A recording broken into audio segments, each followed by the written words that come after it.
Sanchez.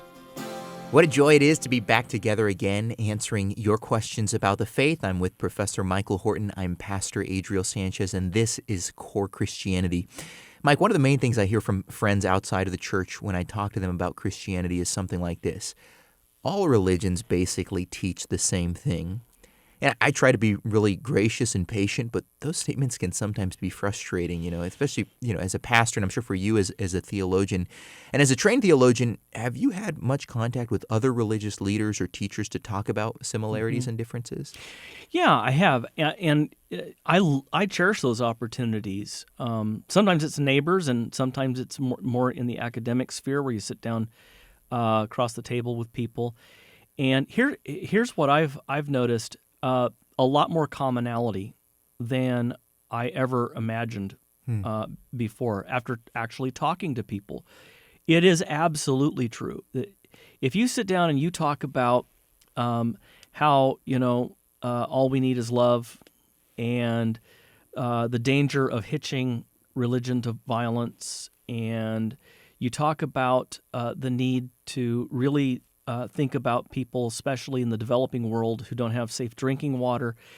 Anyway, you talk about what a world this would be if we just followed whatever we call it, the law, Torah, the tenfold path. Everybody calls it, all the religions call it something different, karma, but it's really the same. We're talking about the same thing, the moral law. And what you give out comes back to you. What you reap, you sow. Yeah. Those ideas are in all the world's religions. So if you're saying that religion is law, then They're all basically the same. they really At seem least a lot like of similarities. it. For example, the Code of Hammurabi.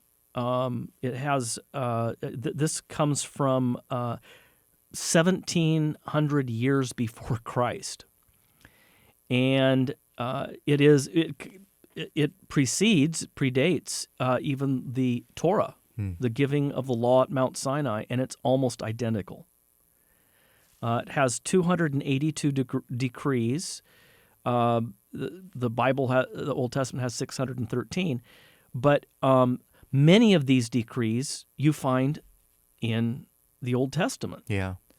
And so what's that all about? Well, it's because, again, God created all of humanity in his image and likeness. We fell, but we still retain this knowledge of right and wrong. That's what Paul argues in Romans 1. Even Gentiles who don't have the written Torah know right from wrong in their conscience.